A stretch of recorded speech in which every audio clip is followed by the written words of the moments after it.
ನಮಸ್ಕಾರ ವೀಕ್ಷಕರೇ, on spot ನ್ಯೂಸ್ಗೆ ಸ್ವಾಗತ. ನಾನು ಸಂಗೀತ. ಕಲ್ಯಾಣ ಕರ್ನಾಟಕ ಭಾಗದಲ್ಲಿ ಮೀನು ಉದ್ಯಮ ಅಭಿವೃದ್ಧಿಗಾಗಿ ಮೀನುಗಾರರಿಗೆ 3 ಲಕ್ಷದವರೆಗೆ ಸಾಲ ಇಲಾಖೆ ವತಿಯಿಂದ ಮನೆ ನಿರ್ಮಾಣ ಸೇರಿದಂತೆ ರಾಜ್ಯದ ಪ್ರತಿಯೊಂದು ಜಿಲ್ಲೆಗೆ ಮೀನು ಮಾರುಕಟ್ಟೆ ಸ್ಥಾಪನೆ ಮಾಡಲಾಗುವುದು ಎಂದು ಮೀನುಗಾರಿಕೆ, ಬಂದರು ಹಾಗೂ ಒಳನಾಡು ಜಲಸಾರಿಗೆ ಸಚಿವ ಮಂಕಾಳು ಎಸ್ ವೈದ್ಯ ತಿಳಿಸಿದರು. ಕಲಬುರಗಿ ನಗರದ ಜಿಲ್ಲಾಧಿಕಾರಿಗಳ ಕಚೇರಿ ಸಭಾಂಗಣದಲ್ಲಿ ಇಂದು ಮೀನುಗಾರರೊಂದಿಗೆ ಸಂವಾದ ಕಾರ್ಯಕ್ರಮದಲ್ಲಿ ಮೀನುಗಾರರು ಹಾಗೂ ಮೀನುಗಾರಿಕೆ ಸಂಘ ಸಂಸ್ಥೆಗಳ ಪದಾಧಿಕಾರಿಗಳೊಂದಿಗೆ ಸಚಿವರು ಸಂವಾದ ನಡೆಸಿ ಮಾತನಾಡಿ, ರಾಜ್ಯ ಸರ್ಕಾರ ಮೀನುಗಾರಿಕೆ ಇಲಾಖೆಗೆ ಈಗಾಗಲೇ ಇದ್ದ 300 ಕೋಟಿ ರೂಪಾಯಿಗಳು ಅನುದಾನವನ್ನು 1000 ಕೋಟಿಗೆ ಹೆಚ್ಚಿಸಿದೆ. ಅಲ್ಲದೆ ಮೀನುಗಾರರ ಮಕ್ಕಳಿಗೆ ನೀಡಲಾಗುತ್ತಿರುವ ಶಿಷ್ಯ ವೇತನ ಸ್ಥಗಿತಗೊಂಡಿದ್ದು ಅದನ್ನು ಸರ್ಕಾರ ಪುನರಾರಂಭಿಸಲಾಗಿದೆ ಎಂದು ತಿಳಿಸಿದರು. ಸರಿಯಾಗಿ ನಿಮಗೆ ಅನುಕೂಲ ಆಗ್ತಾ ಇದೆ. ಇಲ್ಲ ಅಂದರೆ ಏನು ಮಾಡಿದರೆ ನಿಮಗೆ ಅನುಕೂಲ ಮಾಡುವ ಹಾಗೆ ಮಾಡಲಿಕ್ಕೆ ಸಾಧ್ಯ ಉಂಟು. ಒಂದೊಂದು ಭಾಗಕ್ಕೆ ಹೋದಾಗ ಒಂದೊಂದು ರೀತಿ. ಈಗ ನಮ್ಮ ಕಡೆ ಸಮುದ್ರ ಮೀನು ಮರಿನೂ ಬಿಡೋದಿಲ್ಲ, ಅಥವಾ ಅದಕ್ಕೆ ಫೀಡು ಹಾಕೋದಿಲ್ಲ, ಅದು ಹರಾಜು ಮಾಡೋದಿಲ್ಲ. ಹೋಗೋದು ದೇವರು ನಂಬಿಕೊಂಡು ಬಲೆ ಹಾಕಿ ಮೀನು ಹಿಡ್ಕೊಂಡು ಬರೋದು. ಸಮುದ್ರ ಕೊಟ್ಬಿಟ್ಟಿದೆ.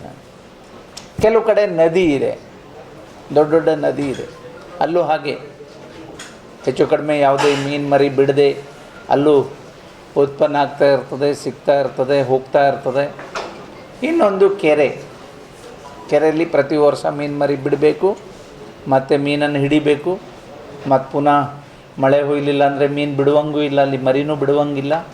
ಹೀಗೆ ಒಂದೊಂದು ಕಡೆಗೆ ಹೋದಾಗ ಒಂದೊಂದು ಅನುಭವ ಆಗಿದೆ. ಹೆಚ್ಚು ಕಡಿಮೆ ರಾಜ್ಯದ ಎಲ್ಲ ಜಿಲ್ಲೆ ಅಥವಾ ಎಲ್ಲ ಮೂಲೆ, ಇಡೀ ರಾಜ್ಯದ ಮೂಲೆ ಮೂಲೆಯಲ್ಲಿ ಮೀನುಗಾರಿಕೆಯ ಸಮಸ್ಯೆ ಬಗ್ಗೆ ನಾನು ತಿಳ್ಕೊಂಡು ಬಂದಿದ್ದೇನೆ. ನಾವೇ ಅಲ್ಲಿ ಕೂತ್ಕೊಂಡು ಬೆಂಗಳೂರಲ್ಲಿ ಕೂತ್ಕೊಂಡು ಒಂದು ನಿರ್ಧಾರ ಮಾಡಿದರೆ ಅದು ನಿಮಗೆ ಅನುಕೂಲ ಆಗೋದಿಲ್ಲ. ಆ ಉದ್ದೇಶದಿಂದ ನಾನು ಪ್ರತಿಯೊಂದು ಜಿಲ್ಲೆಗೂ ಹೋಗಿ ಅಲ್ಲಿಯ ಮೀನುಗಾರರ ಜೊತೆ, ಅಲ್ಲಿಯ ಮುಖಂಡರ ಜೊತೆ, ಅಲ್ಲಿ ಜನಪ್ರತಿನಿಧಿಗಳ ಜೊತೆ, ಅಧಿಕಾರಿಗಳ ಜೊತೆ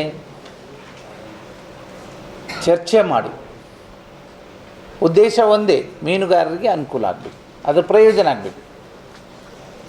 ಈಗ ಮೀನುಗಾರರಲ್ಲದೆ ಇದ್ದವರು ಈಗ ಮೀನುಗಾರಿಕೆ ಮಾಡ್ತಾಯಿದ್ದಾರೆ ಅಂದರೆ ಅದು ಮಾಡಬಾರ್ದು ಅಂದೇಳಿ ಅಲ್ಲ, ಆದರೆ ನಾವು ಎಷ್ಟರ ಮಟ್ಟಿಗೆ ಅದನ್ನು ನಿಷ್ಕಾಳಜಿ ಮಾಡಿದ್ದಾರೆ ಅಥವಾ ಅದ್ರ ಬಗ್ಗೆ ಎಷ್ಟು ನಾವು ತಿಳ್ಕೊಳ್ಳಿಲ್ಲ, ಅದರ ಬಗ್ಗೆ ಏನೂ ಗೊತ್ತಿಲ್ಲದೆ ಇದ್ದವರು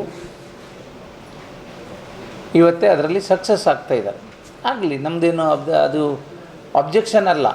ಆದರೆ ಮೂಲ ಮೀನುಗಾರಿಕೆಯನ್ನೇ ನಂಬಿಕೊಂಡಿದ್ದು, ಮೀನುಗಾರಿಕೆಯನ್ನೇ ಮಾಡ್ತಾ ಇದ್ದು, ಅದು ಇಲ್ಲ ಅಂದರೆ ಬೇರೆ ಉದ್ಯೋಗ ಗೊತ್ತಿಲ್ಲದೆ ಇರೋದು. ಕಳೆದ ಸುಮಾರು ವರ್ಷಗಳಿಂದ ನದಿಗಳಲ್ಲಿ ಅತಿಯಾದ ಮೀನುಗಾರಿಕೆ, ಪ್ರಕೃತಿ ವಿಕೋಪ, ಅಲ್ಪ ಮಳೆ ಕಾರಣ ಮೀನುಗಳು ಸಂತತಿ ಕಡಿಮೆಯಾಗಿದೆ. ನದಿಯ ಮೇಲೆ ಮೀನು ಹಿಡಿದು ಬದುಕುವವರ ಸಂಖ್ಯೆ ಅತ್ಯಧಿಕ ಇದ್ದು, ಇಂತಹ ಮೀನುಗಾರರು ದಿನನಿತ್ಯ ಜೀವನ ಸಾಗಿಸಲು ಕಷ್ಟವಾಗಿದೆ. ಕಾರಣ ಮೀನುಗಾರಿಕೆ ಇಲಾಖೆ ವತಿಯಿಂದ ನದಿ ಬಿತ್ತನೆ ಕಾರ್ಯಕ್ರಮದಲ್ಲಿ ತುಂಬ ಅನುಕೂಲವಾಗುತ್ತದೆ. ಮೀನು ಮಾರುಕಟ್ಟೆ. ಕಲಬುರಗಿ ಜಿಲ್ಲೆಯಲ್ಲಿ ಅನೇಕ ಮೀನುಗಾರರು ತಾವು ಹಿಡಿದಿರುವಂತಹ ಮೀನುಗಳನ್ನು ಸುತ್ತಮುತ್ತಲಿನ ತಾಲೂಕು ಮತ್ತು ಹಳ್ಳಿಗಳಿಂದ ತೆಗೆದುಕೊಂಡು ಬಂದು ಕಲಬುರಗಿ ನಗರದ ಬೀದಿಗಳಲ್ಲಿ ಕುಳಿತು ಮಾರುತ್ತಿದ್ದಾರೆ.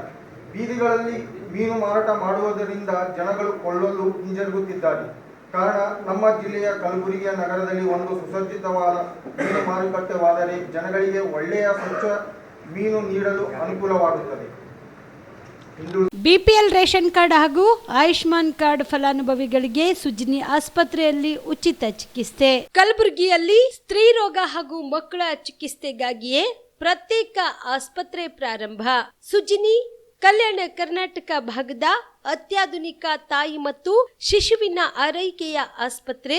ಸ್ತ್ರೀ ರೋಗ ತಜ್ಞ ಖ್ಯಾತ ವೈದ್ಯರು ಹಾಗೂ ಮಕ್ಕಳ ತಜ್ಞ ಖ್ಯಾತ ವೈದ್ಯರ ತಂಡದಿಂದ ಕಡಿಮೆ ದರದಲ್ಲಿ ಚಿಕಿತ್ಸೆ, ವಿಶ್ವ ದರ್ಜೆಯ ಉಪಕರಣಗಳ ಮತ್ತು ಅತ್ಯಾಧುನಿಕ ಐಸಿಯು, ಎನ್ಐಸಿಯು ಹಾಗೂ ಇತರೆ ಸೌಲಭ್ಯಗಳಿಂದ ಮಕ್ಕಳಿಗೆ ಗುಣಮಟ್ಟದ ಆರೈಕೆ. ಸುಜಿನಿ ಆಸ್ಪತ್ರೆಯಲ್ಲಿನ ಸೌಲಭ್ಯಗಳು: ದಿನದ 24 ಗಂಟೆಯಲ್ಲಿ ತುರ್ತು ಸೇವೆ, ಹೈ ರಿಸ್ಕ್ ಗರ್ಭಧಾರಣೆ, ಒಬೆಸ್ಟ್ರಿಕ್ ಐಸಿಯು, ನವಜಾತ ಮತ್ತು ಶಿಶು ಐಸಿಯು, ಶಿಶು ಸಂಬಂಧಿತ ಶಸ್ತ್ರಚಿಕಿತ್ಸೆ, ಲ್ಯಾಪ್ರೋಸ್ಕೋಪಿ, ಲಸಿಕಾಕರಣ, ತಜ್ಞ ವೈದ್ಯರ ಸಲಹೆ, ಡಯಾಗ್ನೋಸ್ಟಿಕ್ ಮತ್ತು ಅಲ್ಟ್ರಾಸೌಂಡ್ ಸೇರಿದಂತೆ ಅನೇಕ ಸೌಲಭ್ಯಗಳು ನಿಮ್ಮ ಸುಜಿನಿ ಆಸ್ಪತ್ರೆಯಲ್ಲಿ ಲಭ್ಯ. ಹೆಚ್ಚಿನ ಮಾಹಿತಿಗಾಗಿ ಸಂಪರ್ಕಿಸಿ ಸುಜಿನಿ ಆಸ್ಪತ್ರೆ, ಬಿಗ್ ಬಜಾರ್ ಎದುರುಗಡೆಗೆ, ಕಲಬುರಗಿ. ದೂರವಾಣಿ ಸಂಖ್ಯೆ 08472 272727 ಅಥವಾ ಮೊಬೈಲ್ ನಂಬರ್